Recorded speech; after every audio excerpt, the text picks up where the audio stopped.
Good morning friends. जैसा कि हम सब जानते हैं कि बोर्ड की डेट शीट आ चुकी है और हम सब बहुत ज़्यादा टेंशन में है कि कैसे प्रिपरेशन करें, कितना टाइम है, क्या पहले पढ़ना चाहिए, क्या नहीं पढ़ना चाहिए।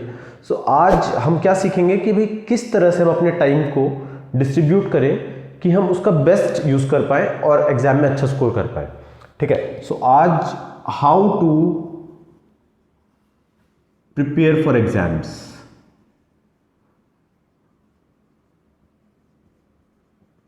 How to prepare for your boards exam. ठीक है, सबसे पहले एक्चुअली में हम सबको पता ही नहीं कि हमें करना क्या है, that is the biggest issue. तो उसके लिए सबसे पहले आप क्या काम करेंगे, आप अपने सब्जेक्ट्स को लिखेंगे, सारे सब्जेक्ट्स को लिख के विल फाइंड कि सबसे ज़्यादा पेंडिंग सिलेबस किसका है। लेट से इंग्लिश है मेरे पास, मैथ्स है मेरे पास, जैसे साइंस वाले बच्चे हैं तो फिजिक्स है मेरे पास, अगर कॉमर्स वाले हैं तो लेट से इकोनॉमिक्स है, केमिस्ट्री है, या फिर लेट से बिजनेस स्टडीज़ है, अकाउंट्स है, राइट एंड सो ऑन, या कंप्यूटर्स है। तो सबसे पहले में देखेंगे कि हमारा सबसे ज़्यादा पेंडिंग सिलेबस किस चीज़ का है, या फिर हम इसको ऐसे भी देख सकते हैं, पेंडिंग हम उसी को रखते हैं जो हमें मुश्किल लगता है। सबसे ज़्यादा मुश्किल सब्जेक्ट कौन सा लग रहा है। ठीक है, सबसे पहले हम अपनी लिस्ट बनाएंगे, to do list with respect to difficulty. For example मेरे को मैथ सबसे ज़्यादा मुश्किल लगता है तो सबसे पहले मैथ्स लिखा, उसके बाद अकाउंट्स ठीक ठीक लगता है, अकाउंट्स लिखा, देन इको मेरे को थोड़ा सा कंपैरेटिवली इजी लगता है, बीएसटी मैं एंड टाइम पे कर लेता हूँ, एंड देन इंग्लिश तो मैं एग्जाम में ही पढ़ता हूँ। सो ये मैंने प्रायोरिटी लिस्ट बना दी। ठीक है, अब मैं देखूंगा चैप्टर के बाद सब्जेक्ट्स के बाद किस सब्जेक्ट में, ऐसा तो होगा नहीं कि हमने किसी सब्जेक्ट में कुछ पढ़ा नहीं है, राइट, हर किसी में कुछ पेंडिंग होगा। किस सब्जेक्ट में क्या क्या पेंडिंग है, पेंडिंग चैप्टर्स। ये अगर हमने काम कर लिया, इनिशियली आपको टाइम लगेगा करने में, बट एक बार अगर आपने कर लिया देन चीज़ें आपके लिए बहुत आसान हो जाएंगी। जब तक पता ही नहीं होता क्या करना है तब तक हम उसको करेंगे कैसे। ठीक है, हम क्या लिखेंगे, पेंडिंग चैप्टर्स हर सब्जेक्ट के। आप देखो कि कौन से चैप्टर आपके पेंडिंग है, एंड वो जो पेंडिंग चैप्टर्स है उनकी वेटेज क्या है एग्जाम में। ठीक है, हो सकता है पॉसिबल हो कि मेरे पास जो पेंडिंग चैप्टर्स है इकोनॉमिक्स में वो एग्जाम में खाली 5 मार्क के आ रहे हैं, राइट, या फिर खाली 2 मार्क के आ रहे हैं, तो मैं उनको लास्ट के लिए छोड़ दूंगा। ठीक है, तो pending chapters and arrange them as per their weightage. Pending chapters की लिस्ट बनाओ, फिर उनको अपने वेटेज के हिसाब से अरेंज करो। ठीक है, एक बार ये वाला काम हो जाएगा हमारा। इस काम में आपको कम से कम 1 से 2 घंटे लगेंगे। क्या करना है, पहले सब्जेक्ट्स को सेग्रीगेट किया डिफिकल्ट टू इजी, देन उन सब्जेक्ट्स में मैंने पेंडिंग चैप्टर्स की लिस्ट बनाई। ठीक है, उन पेंडिंग चैप्टर्स के मैंने वेटेज देखा, किसके क्या वेटेज है मेरे एग्जाम में, राइट। एक बार इतना काम हो जाएगा, अब मैं क्या देखूंगा, लेट से मेरे एग्जाम 26 अप्रैल से है, या फिर कुछ बच्चों के मे में भी स्टार्ट है, मेन सब्जेक्ट 7th में, किसी के 3rd में से, किसी के 7th में से। तो मेरा टारगेट है 15 अप्रैल तक मैक्सिमम सब कुछ खत्म कर देना। 10 दिन हम बफर में रखेंगे, 15 अप्रैल तक मेरे को सब कुछ खत्म करना है। सब कुछ में क्या क्या आ जाएगा, सब कुछ पढ़ना है, देन एटलीस्ट 5 मॉक पेपर्स करने मेरे को 15 तक। कुछ मॉक पेपर्स हम बाद में भी करेंगे, एग्जाम टाइम में जो छुट्टियां उसमें भी करेंगे। ठीक है, और रिविजन भी करनी है, टेस्ट भी देने, सब कुछ। तो आज से 15 अप्रैल तक ऑलमोस्ट मेरे पास 1 महीना है। ठीक है, अब मैं क्या करूंगा, अपने जो सब्जेक्ट्स थे सबसे पहले सबसे डिफिकल्ट सब्जेक्ट को उठाऊंगा, क्योंकि जो डिफिकल्ट है वो जितने पहले कर लोगे उतना आसान रहेगा। एग्जाम के आने पर करोगे उसको तो आप उसको और नहीं कर पाओगे। जैसे जैसे एग्जाम आते रहते हैं डिफिकल्ट चीजें हमें और ज्यादा परेशान करती हैं। ठीक है, तो 1 महीने के टाइम को मैं डिस्ट्रीब्यूट करूंगा कि मैं सबसे पहले डिफिकल्ट सब्जेक्ट को उठाकर अपने टारगेट्स बनाऊंगा। ठीक है, कि 1 महीने में अगर मेरे को उसको खत्म करना है, लेट से मेरे पास 5 चैप्टर्स पेंडिंग है इस सब्जेक्ट के, 1 महीने का टाइम है, डेट मीन्स मेरे को, अब मैं और छोटा गया, 1 महीने में 5 चैप्टर्स करने हैं। 1 महीने में बस 4 हफ्ते हैं, 4 वीक्स। ठीक है, 4 हफ्तों में 5 चैप्टर करने हैं, मतलब हर हफ्ते में मेरे को कम से कम 1.5 चैप्टर करना पड़ेगा। तो 1 वीक में मेरे पास 1 चैप्टर आया, या फिर 1.5 चैप्टर लगा लो, मतलब हर 3 दिन में, हर 4 दिन में मेरे को 1 चैप्टर खत्म करना पड़ेगा।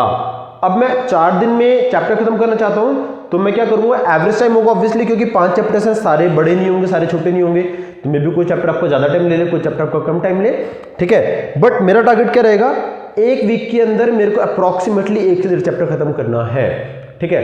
अब अगर टारगेट सेट है तो आपको पता है कि यार अगर मैंने अभी नहीं स्टार्ट किया 1 वीक के अंदर 1.5 चैप्टर, तो मेरा एग्जाम टाइम आ जाएगा, मेरी 15 अप्रैल आ जाएगी, लेकिन मेरा सिलेबस खत्म नहीं होगा। तो अब आपको पढ़ना पड़ेगा, एक मोटिवेशन मिलेगा पढ़ने का कि नहीं पढ़े तो मैं एग्जाम में क्या ही करूंगा, ठीक है। एक बार पढ़ना स्टार्ट कर दोगे तो पता है कि भाई हाँ चैप्टर पूरा नहीं हुआ, रात को चाहे 12 बजे चाहे 1 बजे, राइट, चाहे सुबह जल्दी उठना पड़े, मेरे को करना है, क्योंकि नहीं किया तो एग्जाम में प्रॉब्लम होगी और मेरे पास टाइम ही नहीं है। अगर मैं अभी स्पीड से करूंगा तो एग्जाम पर पूरा होगा जाकर, ठीक है। तो सेट योर टारगेट्स पहले monthly, then weekly and then hourly, ठीक है। एक बार टारगेट्स बन गए, then start working on them. पहले सब्जेक्ट वाइज किया, देन सेट टारगेट्स बनने के बाद अब इन पर काम कैसे करेंगे। मैंने वीकली टारगेट बनाया, लेट से एक वीक में मैंने बोला कि मेरे को 1.5 चैप्टर करना है। अब मैं इसको डेली डिवाइड कर दूंगा कि डेली में कितने क्वेश्चंस करूं, डेली कितने पेजेस रीड करूं, डेली कितना लर्न करूं कि मेरा 1.5 चैप्टर हो जाए। अब बच्चे कहते हैं सर पढ़ने में प्रॉब्लम आती है, इतने सारे डिस्ट्रैक्शंस हैं, मेरे पास आसपास मोबाइल्स हैं, लैपटॉप्स हैं, इंस्टाग्राम है, फेसबुक है, तो कैसे यूज करें। सिंपल सी बात, चीजें बहुत सारी आएंगी आपके पास, अपने आसपास चीजों को रखो ही मत, रिमूव देम, रिमूव डिस्ट्रैक्शंस, सबसे बड़ी चीज रिमूव डिस्ट्रैक्शंस को अपने पास रखो ही मत। अपने फोन, अपने लैपटॉप्स अगर जरूरत में नहीं है तो आप उनको अपने बहनों को, अपने भाइयों को, अपने पेरेंट्स को दे दो, नहीं दोगे तो you will be in trouble, परेशान होगे आप ही एंड लास्ट, राइट। 1-1.5 महीना है, पढ़ लोगे ठीक से तो स्कोर हो जाएगा, राइट। रिमूव डिस्ट्रैक्शन, अपने आसपास रखो ही मत। मैं ये नहीं कह रहा यूज ही मत करो, बट पढ़ते टाइम आपके पास नहीं होना चाहिए, ठीक है। तो लेट से मैंने पढ़ना स्टार्ट किया, मैंने डिस्ट्रैक्शन हटा दिए। अब बच्चे क्या करते हैं, वो कहते हैं अरे टेंशन में आ जाते हैं, अरे यार मैं तो पढ़ने बैठा और लेट से 1.5 चैप्टर का टारगेट था, मेरा 1.5 चैप्टर नहीं हुआ। डरने की कोई बात नहीं है, जितना हो रहा है उतना करो, बट अच्छे से करो। ऐसा करो, सपोज करो 1 किया आपने, बट ऐसा करना कि उस 1 में से चाहे मेरे से जो मर्जी पूछ ले एग्जाम में, मैं उसको एग्जाम में ठीक से करके आऊंगा, उस चैप्टर में से कुछ भी आ जाए मैं लिख के आ सकता हूं, ठीक है। तो जो करो अच्छे से करो, राइट। पढ़ते पढ़ते बच्चे सारा दिन पढ़ने लगते हैं, सारा दिन भी मत पढ़ो, अपना अपना लेवल होता है सबका, राइट, ठीक है। तो study as per your level, study as per your level. इसका मतलब क्या है, लेट से मैं 1 घंटे बाद थक जाता हूं, मेरे से नहीं पढ़ा जा रहा, कुछ बच्चों को 2 घंटे टारगेट होता है, तो पढ़ने के बाद ब्रेक ले लो, है ना। ब्रेक इंपॉर्टेंट होता है हमारे लिए, अगर ब्रेक नहीं लोगे nobody can study entire day. अगर पढ़ भी लोगे तो आपको लगेगा सिर्फ मैं पढ़ रहा हूं, लेकिन एक्चुअली में वो स्टडी इफेक्टिव नहीं होगी। तो 1 घंटे बाद अब अपने जिस भी चीज से आपको लाइट फील होता है, लेट से मेरे को घूमना पसंद है तो मैं 10 मिनट घुमाया, लेट से सॉन्ग सुनने पसंद है या 10 मिनट गेम खेल लिया, ठीक है, but it should be controllable. जो ब्रेक होगा आपका वो ऐसा नहीं है कि मैं 5 मिनट के लिए उठा था और 1 घंटा में मस्ती मार रहा हूं, नहीं। ब्रेक 15 मिनट का, 20 मिनट का बहुत है, एंड हमें अपने आप को कंट्रोल करना है कि नहीं यार इससे ज्यादा नहीं लेना, क्योंकि अब मेरे पास बाकी चीजें भी बची हुई हैं, ठीक है। इस तरह से प्लानिंग करो, 1 महीने का बेस्ट चूज हो जाएगा।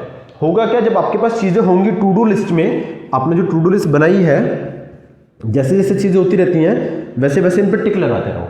जैसे जैसे आपके टिक लगते रहेंगे आपको पता लग जाएगा कि हाँ यार चीजें कम हो रही हैं, है ना, या फिर क्या पेंडिंग है। अभी हम हवा में है, हवा में है मतलब हम पता ही नहीं कि क्या पेंडिंग और क्या करना है, राइट। तो टू डू लिस्ट बना के टारगेट्स बनाओ, टारगेट बना के पढ़ाई स्टार्ट करो, ठीक है। एक बार मेरा सारा काम हो जाएगा, राइट। अच्छा, पढ़ते पढ़ते एक काम और करना है, हमारे एग्जाम में हेल्प करती है वाली चीजें। बच्चे कहते हैं सर एग्जाम में क्या पढ़ना है, मतलब जो 2 दिन की छुट्टी है, 3 दिन की छुट्टी है, उसमें मैं क्या करूं, ठीक है। जब आप पढ़ाई करोगे तो आपको कुछ कुछ चीजें मिलेंगी जो आपको डिफिकल्ट लगेंगी। 1, आपको कुछ कुछ क्वेश्चंस मिलेंगे जो आपसे फर्स्ट अटेम्प्ट में नहीं हो रहे होंगे, एंड आपको पता है कि इंपॉर्टेंट क्वेश्चंस हैं, आप पीछे 10 ईयर्स में उठा के देखते हो तो हर साल आए हुए हैं। तो मैं क्या करूंगा, मैं एक अलग से पतली सी नोटबुक बना लूंगा, वेरी थिन नोटबुक, जिसमें मैं खाली लिस्ट बना रहा हूं। लिस्ट किस चीज की लिस्ट, डिफिकल्ट क्वेश्चंस। अब बच्चे बोलते हैं सर डिफिकल्ट क्या होता है, इंपॉर्टेंट क्या होता है? इंपॉर्टेंट वो जो लास्ट ईयर के पेपर्स में बार रिपीट हो रहा है, बट डिफिकल्ट सबके लिए अलग अलग है। शायद जो चीज़ मेरे डिफिकल्ट है आपके लिए आसान हो जाए, राइट, या फिर आपके लिए जो डिफिकल्ट है मेरे लिए आसान हो जाए। तो जो चीज़ मेरे को फर्स्ट अटेम्प्ट में नहीं आई, मैंने उसकी लिस्ट बना ली कि यार जब एग्जाम आएगा सबसे पहले मेरा टारगेट होगा रिवाइज तो करेंगे सारा, बट इन डिफिकल्ट क्वेश्चंस को बहुत अच्छे से देखना, राइट। इंपॉर्टेंट फॉर्मूलेज हैं, लिस्ट ऑफ फॉर्मूलाज, वो हाथों हाथ लिखते रहो।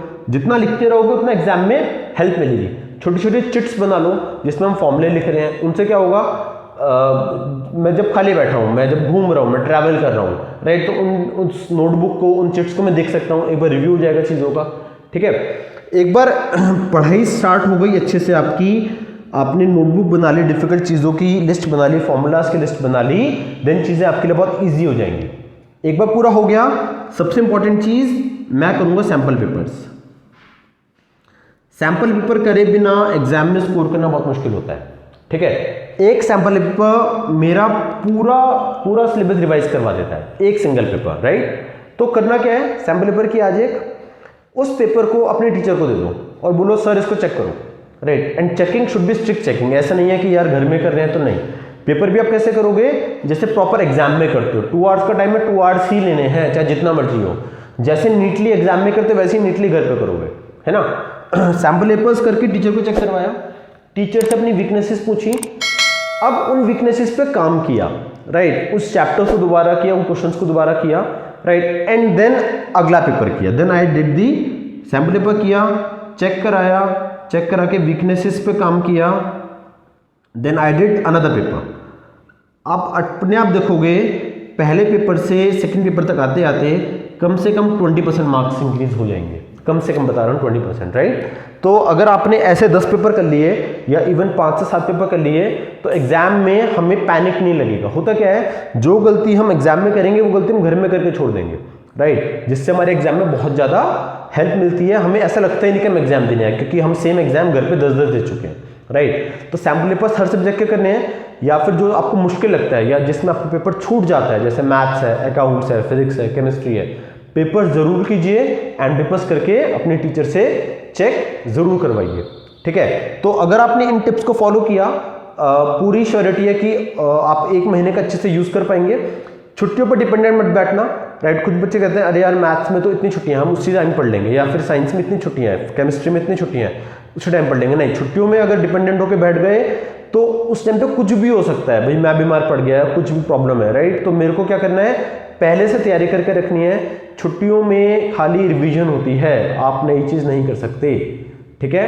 पैनिक नहीं करना, इन चीज़ों को फॉलो कीजिए, अपने आप चीज़ें स्मूथ होती रहेंगी, राइट। और कोई भी डाउट आए तो प्लीज़ कमेंट में पूछिए मुझसे, मैं आपको आगे बताता रहूँगा, ठीक है। वीडियो को लाइक शेयर सब्सक्राइब जरूर कीजिए। Thanks a lot, see in the next video.